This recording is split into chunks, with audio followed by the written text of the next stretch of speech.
Well, now that I'm thoroughly embarrassed, please start to eat. It's really an honor and a privilege for me to be back here.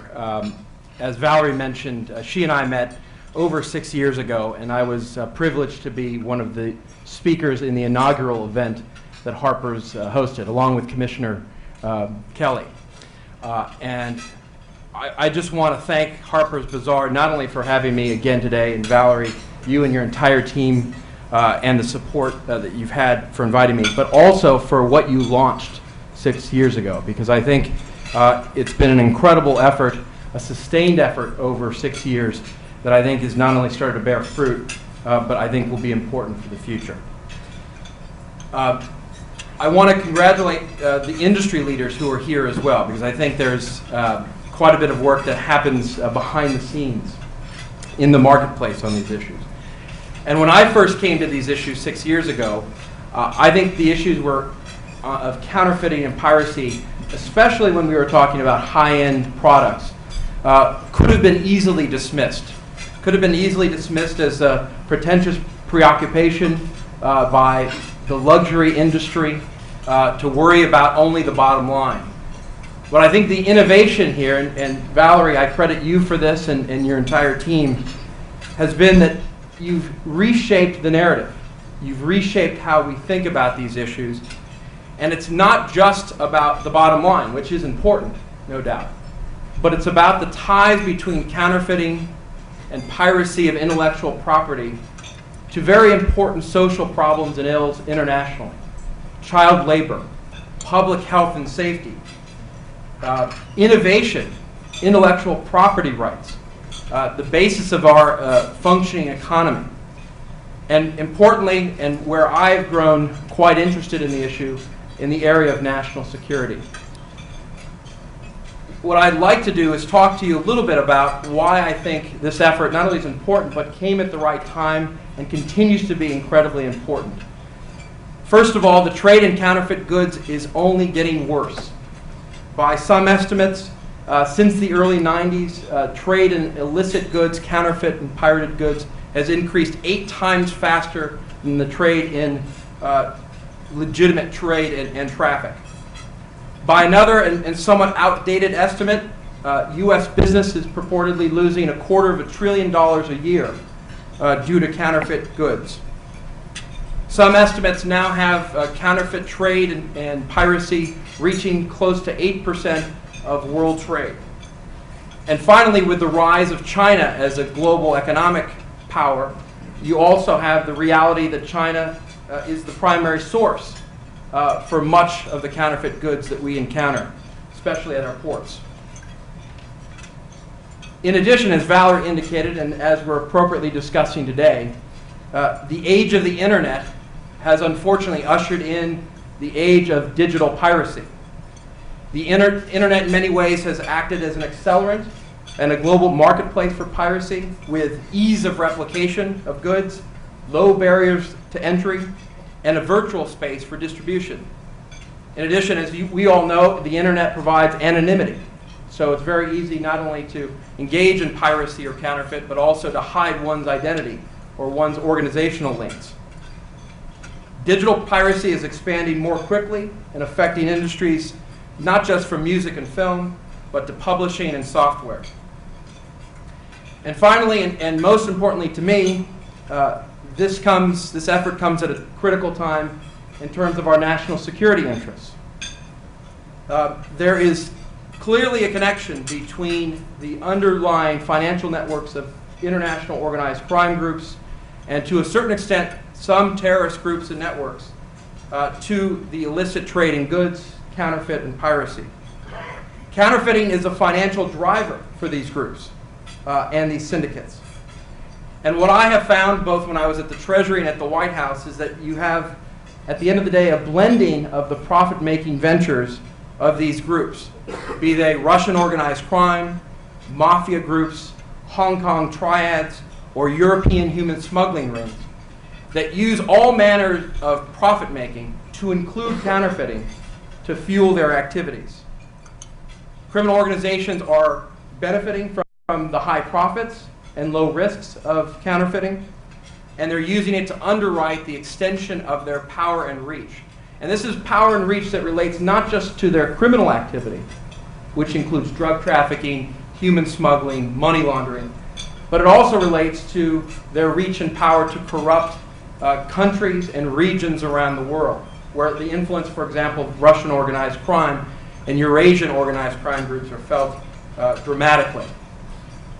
And I think in an interconnected global economy, enabled now and accelerated by the internet, you have no longer the luxury of dismissing certain types of illicit financial activity or certain types of goods that may be counterfeited as simply a luxury of an industry or a luxury of others. These are all issues that we now have to worry about, not only from a law enforcement perspective, but from a national security perspective. And this is especially the case, I think, if you look at counterfeiting of high-end goods and you look at the piracy of intellectual property.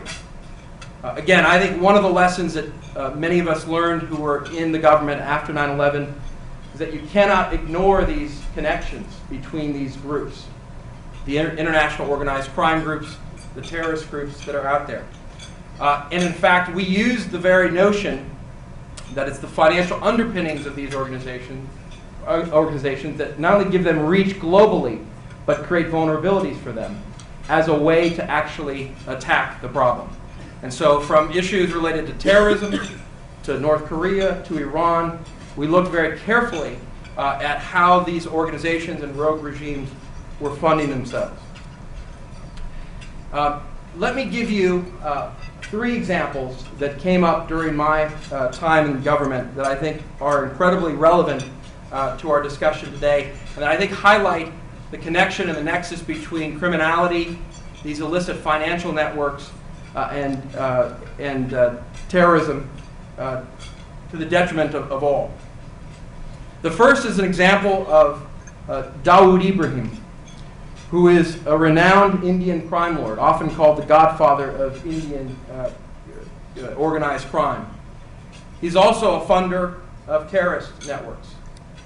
He runs a multinational criminal syndicate that runs from Bangkok to Dubai. He runs narcotics trade in Europe, smuggling networks in Africa, and runs contract killings around the world. Dawood Ibrahim started his company, it's actually called the D Company, as a film pirating industry. The essence of his income generation, aside from his smuggling networks, came from his control of the Indian piracy networks and industry. He created a racket that he controlled to control the master copies of Bollywood and Hollywood films. That's bad enough. But this is an individual who had direct connections with Osama bin Laden, allowed his smuggling networks to be used by the Taliban and bin Laden. This is an individual whose network has supported Lashkar-e-Taiba, the terrorist group focused on Kashmir that's been responsible for the numerous attacks that I'm sure you're all aware of in India. And he's wanted in India for a number of attacks and was asked for by name after the most recent Mumbai attacks as somebody that the Indians wanted to take into custody. And so in Dawood Ibrahim, you have a very clear, real example that I think cannot be ignored of the interconnection between counterfeiting, piracy, smuggling networks, and terrorism. Another example, Asad Ahmad Barakat, a renowned trade smuggler in South America, also Hezbollah's treasurer in the tri-border area of South America. He was designated by the U.S. Treasury in June 2004 as a supporter of terrorism. And in his operations, he ran a very sophisticated trade-based smuggling operation with a number of trade companies in South America exporting to all parts of the world, including into Lebanon. As part of that effort, he was engaged in massive counterfeiting of goods as a means of gaining profit. He engaged in extortion, counterfeiting, and all of this was directed to the support of Hezbollah, both in South America and in Lebanon. This then has tied to Hezbollah's network of drug traffickers who are connected in Colombia and Venezuela, now through West Africa, which is a growing problem to the West African countries. Again, another good example of the interconnection between illicit financial activity, crime, and terrorism. Finally, North Korea, which has often been called the mafia state because of its explicit engagement in criminal activity as a way of gaining profit and making money for the regime. I think everyone is familiar with the fact that they are known to be proliferators, that ship weapons, technology with respect to missiles. But I think many people don't know that they are master counterfeiters. They are engaged in counterfeiting of cigarettes, which is a big concern to the cigarette industry. They are the best counterfeiters of $100 bills, known as the super note, of major concern to the U.S. Secret Service and to me as well when I was at the Treasury.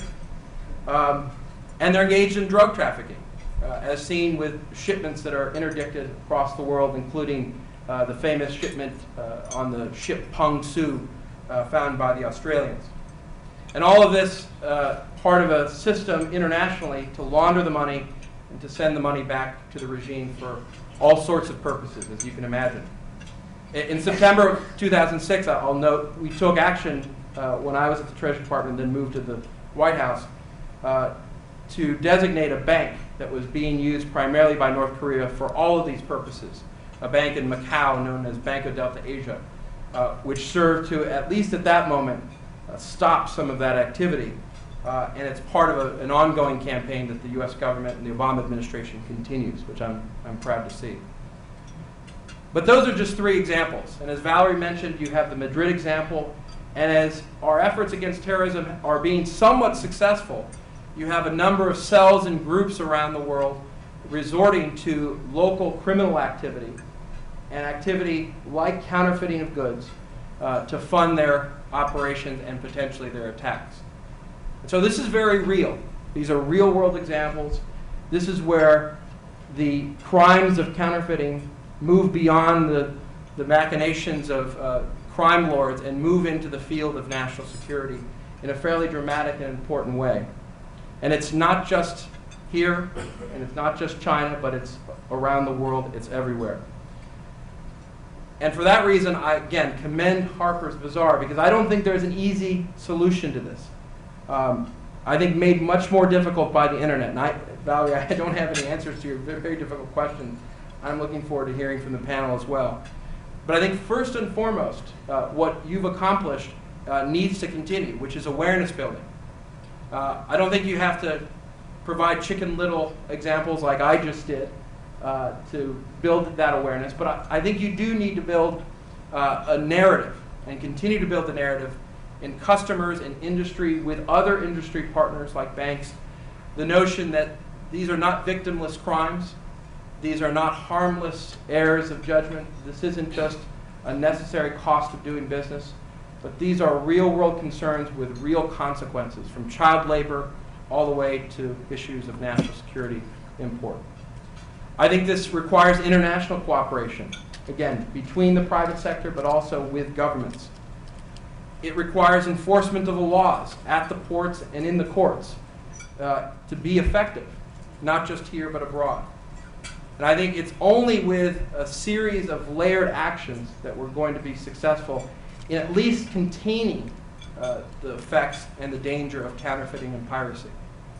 So with that, I'm very honored to be here today. I'm honored to be associated with this effort, and I've been passionate about this ever since Valerie started her very important work. So thank you very much. I'm looking forward to the panel. Enjoy your meal.